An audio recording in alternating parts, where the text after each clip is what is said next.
नमस्कार दोस्तों, स्वागत है आपका हमारे चैनल श्री भक्ति में।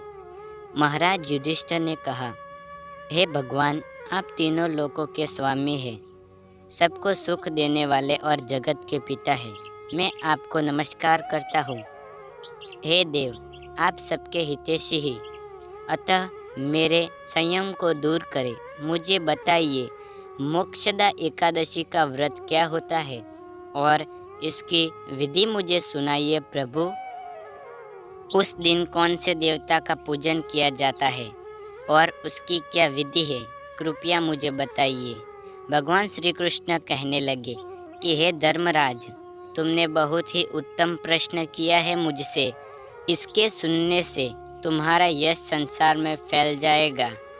आओ, मैं तुम्हें सुनाता हूँ, मोक्षदा एकादशी का व्रत क्या होता है, इस व्रत को करने से मनुष्य को क्या फल मिलता है।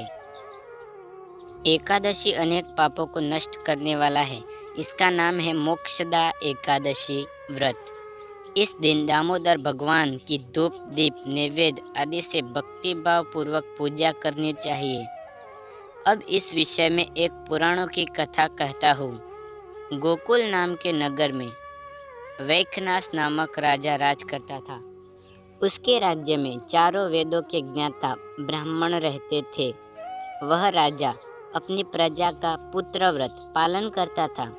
एक बार रात्रि में राजा ने एक स्वप्न देखा कि उसके पिता महाराजा नरक में बहुत ही कष्ट सहन कर रहे हैं।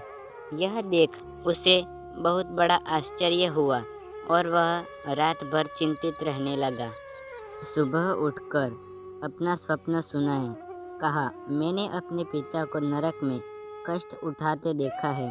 उन्होंने मुझसे कहा कि हे पुत्र, मैं नरक में पड़ा हूँ, यहाँ से तुम मुझे मुक्त कराओ। जब से मैंने यह वचन सुना है, तब से मैं बहुत बेचैन हूँ।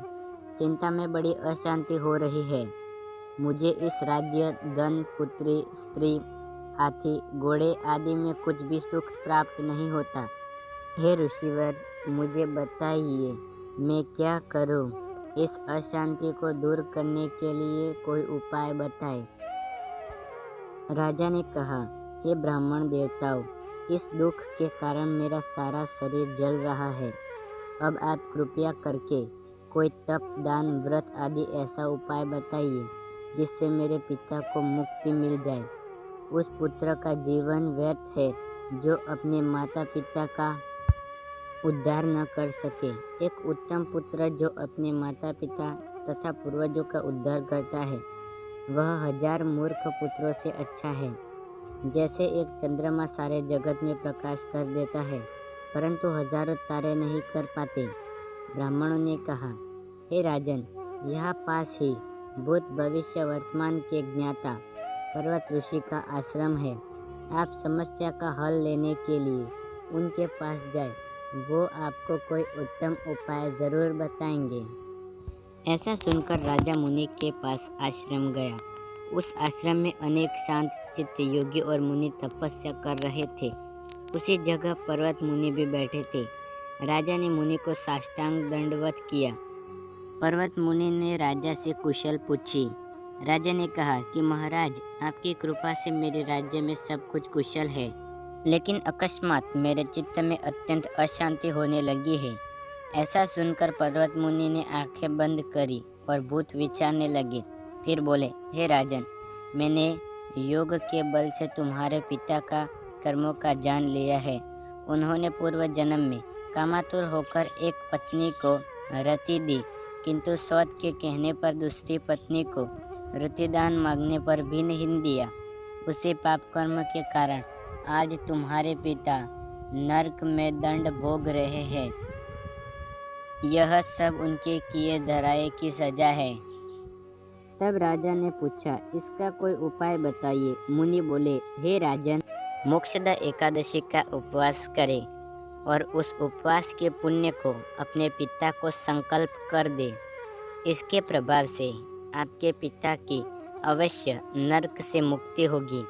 मुनि के ये वचन सुनकर राजा बहुत खुश हुए और अपने महल में आए। मुनि के कहने के अनुसार कुटुंब सहित मोक्षदा एकादशी का व्रत किया। इसके उपवास का पुण्य उसने पिता को अर्पण कर दिया। इसके प्रभाव से उसके पिता को मुक्ति मिल गई और स्वर्ग में जाते हुए वे पुत्र कहने लगे, तुम्हारा कल्याण हो। यह कहकर स्वर्ग में चले गए। मोक्षदा एकादशी का व्रत करने से समस्त पाप नष्ट हो जाते हैं। इस व्रत से बढ़कर मोक्ष देने वाला और कोई व्रत नहीं है। इस कथा को पढ़ने से या सुनने से वाजपेयी यज्ञ का फल मिलता है। यह व्रत मोक्ष देने वाला तथा चिंतामणि के समान सब कामनाएं पूर्ण करने वाला है। दोस्तों, राजा ने श्रद्धापूर्वक व्रत का विधि पूजन किया और अपने पिता को फल अर्पण कर दिया, जिसके कारण वो नरक से मुक्त हो गए। यदि कोई भी मनुष्य इस व्रत को श्रद्धापूर्वक करता है तो उसे अवश्य फल मिलता है और पाप नष्ट हो जाते हैं। दोस्तों, यदि आप हमारे चैनल श्री भक्ति में नए हैं तो चैनल को सब्सक्राइब करें और बेल आइकन ज़रूर दबाएं। नई वीडियो सबसे पहले देखने के लिए लाइक, शेयर, कमेंट ज़रूर करें। धन्यवाद।